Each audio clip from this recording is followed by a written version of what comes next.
विशाल पाठ का आयोजन हो रहा है। हर साल आयोजन इसी प्रकार से होता है।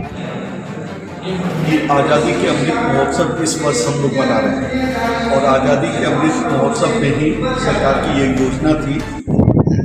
नमस्कार दोस्तों, आप देख रहे हैं KIK न्यूज़ 24। मैं आपका साथी मोहम्मद। लगातार हम नए मुद्दे नई जगह पर आपको लेके चलते हैं और नए मुद्दों से और नई जगह पर बनाते हैं। इस वक्त हम मौजूद हैं जनपद उन्नाव में, जहां पर हम मौजूद हैं विशंबर दयाल त्रिपाठी राजकीय महाविद्यालय रसूलपुर जनपद कानपुर में मौजूद हैं। हम आपको ले चलते हैं ये महाविद्यालय डिग्री कॉलेज में, जहां पर बच्चों से और प्रधानाचार्य से भी रूबरू कराने की कोशिश करेंगे और बात करेंगे। यहाँ पर विशाल पाठ का आयोजन हो रहा है। हर साल आयोजन इसी प्रकार से होता है। आज हम पहुँचे हैं जनपद उन्नाव में, तो हम ले चलते हैं और वहाँ के बच्चों से और वहाँ के टीचरों से बात करने की कोशिश करेंगे, लेक्चरों से बात करने की कोशिश करेंगे कि आखिर विशाल पाठ का जो आयोजन होता है वो डिग्री कॉलेज में होता है और किस उद्देश्य से होता है। लोग यहाँ पर डिग्री हासिल करने आते हैं तो यहाँ पर उनको विशाल पाठ का आयोजन कराया जा रहा है। तो चलते हैं, हम आपको नए मुद्दों और नई जगह से रूबरू कराने ले चल रहे हैं विशाल पाठ का आयोजन की जगह पर।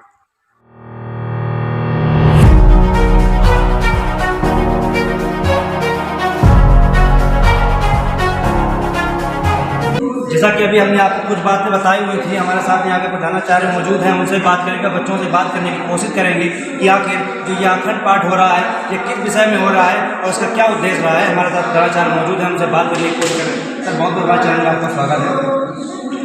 चलिए, जिस प्रकार से यहाँ पर डिग्री कॉलेज में इस अखंड का जो प्रोग्राम किया गया है, इसका क्या उद्देश्य रहा है, इससे क्या संदेश जाएगा? इसका मुख्य उद्देश्य ये था कि आज़ादी के अमृत महोत्सव इस वर्ष हम लोग मना रहे हैं और आज़ादी के अमृत महोत्सव में ही सरकार की ये योजना थी कि श्रीमद् भगवत गीता का पाठ जनमानस तक, जन जन तक पहुँचाया जाए।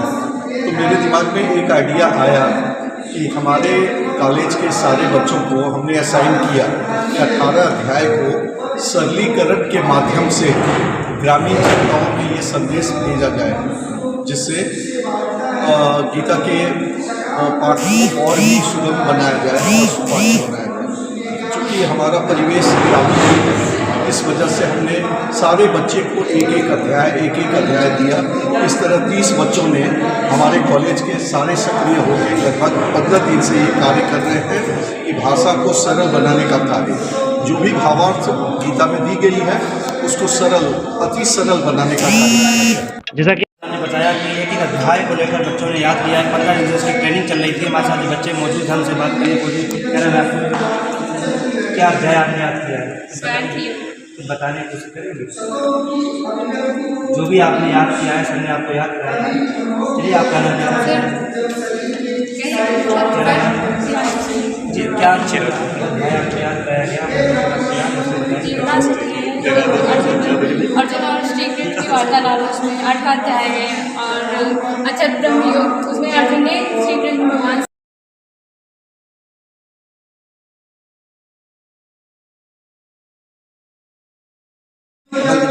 जी, यहाँ पर जो अध्याय याद कराया गया है कुछ याद है?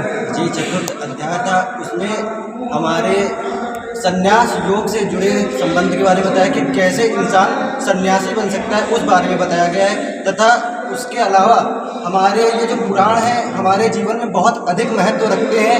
इनसे जो भी ज्ञान है सब इनमें ही निहित है, क्योंकि हम 3 पुराणों के बारे में बात करके आपको बताते हैं कैसे। आपने रामायण पढ़ी, रामायण ये सिखाता है हमें क्या करना है, महाभारत हमें सिखाती है हमें क्या नहीं करना है, और गीता हमें सिखाती है हमें कैसे जीवन व्यतीत करना है। तो कौन सा अध्याय ये सिखाता है कि संन्यास कैसे लिया जाए? चतुर्थ अध्याय ज्ञान कर्म संन्यास योग। तो इससे संन्यास के बाद में क्या कुछ? संन्यास के बाद में जब आपको मुँह माया ही नहीं रहेगी तो आपको भगवान मिल जाएंगे बस। ये मतलब क्या नाम है आपका? आपने कौन सा अध्याय? इसका 17 है और इसमें मनुष्य भगवान की श्रद्धा रखते हैं ये बताया गया। जैसा कि हमारे साथ तमाम बच्चे मौजूद थे, उन्होंने तरह तरह की बात बताई कि कौन कौन सा अध्याय क्या है, और भी हमारे साथ बच्चे मौजूद हैं, उनसे ही बात करने की कोशिश करेंगे कि कौन सा अध्याय क्या नाम है आपका? मेरा नाम जितेंद्र कुमार है और मेरा जो अध्याय मिला है मोक्ष संन्यास योग 8वां अध्याय है।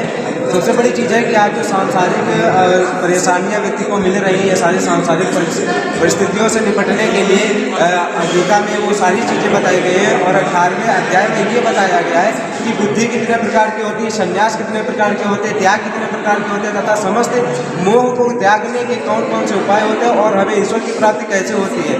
कुछ लोगों का मानना होता है कि हम जितने भी कर्म हैं इन कर्मों को छोड़ दें तो हमें संन्यास हो जाता है, लेकिन ऐसा नहीं होता, क्योंकि हमारे जो कुछ स्वाभाविक कर्म है उन कर्मों को करते रहने से और कर्म करने के दौरान फल की इच्छा किए बिना जो भी कर्म किए जाते हैं उनसे ईश्वर की प्राप्ति होती है। और संयमी रह करके जो भी व्यक्ति हित के कर्मों में अपने ध्यान को लगाता है वो हमेशा जन्मांतर के लिए जन्म से छुटकारा पा जाता है।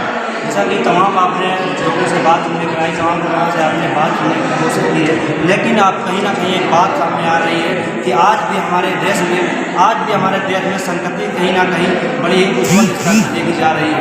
तमाम बच्चे हमारे साथ में मौजूद थे, उन्होंने तरह तरह की बात बताए किस अध्याय में कौन सा अध्याय किस काम में आता है। कहीं ना कहीं अगर देखा जाए तो संस्कृति को भी उठा के अगर देखा जाए, पढ़ाई भी की जाए उसी से, तो शायद भविष्य उज्ज्वल हो सके है। शिक्षा के बाद में अगर शिक्षा की बात की जाए तो तरह तरह की शिक्षा को अपनाया जाए। बने रहिए हमारे साथ में।